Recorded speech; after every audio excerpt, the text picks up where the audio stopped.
বন্ধুরা, আশা করছি সকলে ভালো আছো আর সুস্থ আছো। আমার চ্যানেলে আর একটা নতুন ব্লগে তোমাদের সকলকে স্বাগত।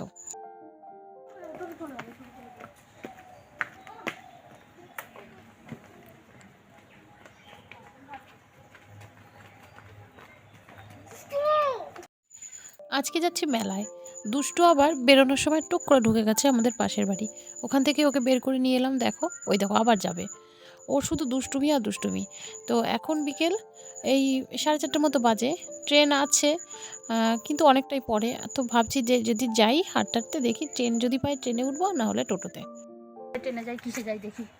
দাও, টার্গেট থেকে এবার পেয়ে গেছি। টোটো আর কি থাকতো না, রাস্তাটা খুব খারাপ। রাস্তার অবস্থা কি খারাপ, পিছিয়ে যাবে। কতক্ষণ বসে থাকে কে বল? আমি তাড়াতাড়ি করে যাবো, আমি তাড়াতাড়ি করে চলে আসবো। সূর্যের আলোটা কি সুন্দর লাগছে। আর দেখো, এটা মাঠের সবুজ গাছ। খুব রাস্তা খারাপ।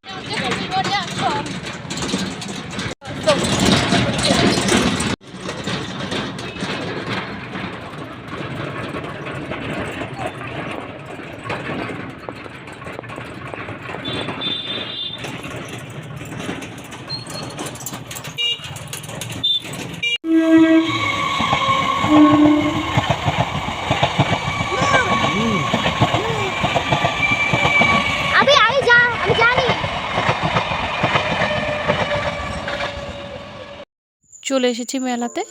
সামনেই দেখলাম একটা দোকান। আর মজার বিষয় হলো, এই দোকানটায় যাই নেবে সব 5 টাকা করে। 5 টাকায় যে এখনও এত কিছু পাওয়া যায় ভেবেই অবাক লাগে।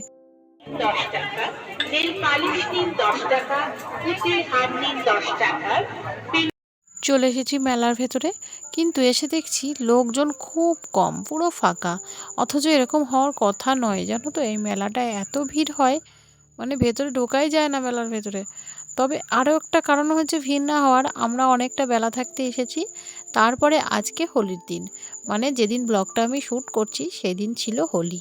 তো এই জন্য সব নবদ্বীপ, মায়াপুরে ওইসব দিকে চলে গেছে। ওদিকেও তো প্রচুর ভিড় না, সব এদিকে এই জন্য আসেনি। আর এদিকে আমি আমার মেয়েদের জন্য কিছু জিনিস নিচ্ছি, আমারও একটু দরকারি আছে, টুকিটাকি জিনিস নিচ্ছি। আর এই দোকানটায় সব 10 টাকা করে। তবে এবারের মেলাতে আমার আশাটা, মানে কি বলবো, আমি ঠিক আশা মতন জিনিস পাইনি। এই জন্য আমার বেশি কিছু কেনাও হয়নি। ওই টুকটাক করে হয়তো একটু ক্লিপ নিলাম, একটু গার্ডার নিলাম, মেয়েদের জন্য টুকিটাকি কিছু জিনিস নিয়েছি, এই যা। তবে পাশের দোকানগুলো দেখো একদম ফাঁকা। আরো পাবেন স্টিলের চামচ নিন 10 টাকা, স্টিল ঝাড়না নিন 10 টাকা, খুন্তি পাবেন 10 টাকা, স্টিলের এত আওয়াজ হচ্ছে না এখানটায়, যেখানেই মাইক বাজছে শুধু 10 টাকা 10 টাকা 10 টাকার দোকান। তবে এই মেলায় শুধু 10 টাকার দোকান আছে তা বলবো না, 5 টাকা থেকে একেবারে 100 টাকার দোকান অবধি এখানে আছে। তো চারিদিকে মাইক বাজছে, তবে ভিড়টা একদমই কম। কিছু লোক আসতে শুরু করেছে, এখনও তো অনেক ট্রেন বাকি আছে, ট্রেনে নামবে লোক। আর আগেই তো বললাম ওদিকে দোল, নবদ্বীপে তো ভিড়, নবদ্বীপ ছেড়ে তো আর কেউ মেলায় আসবে না। এই জন্য আজকে দিনটা একটু ফাঁকাই আছে। এদিকে দেখো সব লোহালক্করের দোকান আছে এখানে। মানে এই মেলাটা এতটাই বড় হয়, বললাম না, তো সব জিনিস পাওয়া যায়।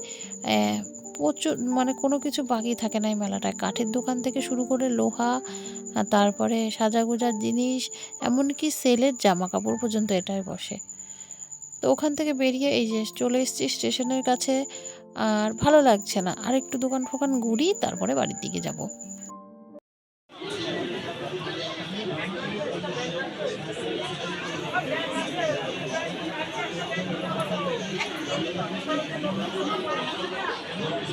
এখান থেকে চলে এসেছি ব্যাগের দোকানে।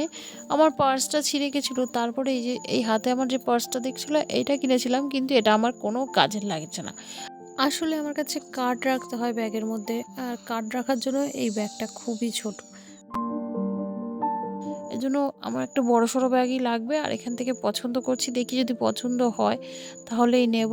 তবে মিষ্টি বলছে, মা ওই একটা ব্যাগ দেখেছি পছন্দ হয়েছে, কিন্তু ও বলছে যে এটা নয় আরেকটা নাও। তো যাই হোক, একটা পছন্দ করে নিয়েছি। আর এখানে দেখো সমস্ত ধরনের ব্যাগ রয়েছে, যার যেরকম দরকার। আর এই হাতের ব্যাগটাকে এবার আমি টাটা বাই বাই বলবো। ওই যে ব্যাগ নিয়ে এবার যাচ্ছি, চলো। মেয়ে আমার এত রাগ হয়েছে, আমি ব্যাগ নিয়েছি, ওকে কেন ব্যাগ নিয়ে দেওয়া হয়নি। তাই জন্য উনি আবার একটা ব্যাগ নিল। এই যে দেখো কি সুন্দর কিউট দেখতে ব্যাগটা। তো এর মধ্যে ওই যে কুল খাবে আর বাদাম দুটোই ভরে নিয়েছে। চলে এসেছি নিমকির দোকানে, জিলাপিও ভাজছে পাশে। নেওয়ার ইচ্ছা হলো, তারপরে চিন্তা করলাম দূর খাওয়ার কী হবে, জিলাপিটা নিয়ে রেখে দেবো, ফালতু হবে না। তাই জন্য নিমকি নিয়ে চলে এসেছি মোগলার দোকানে। মেয়ে একটু মোগলাই খাবে।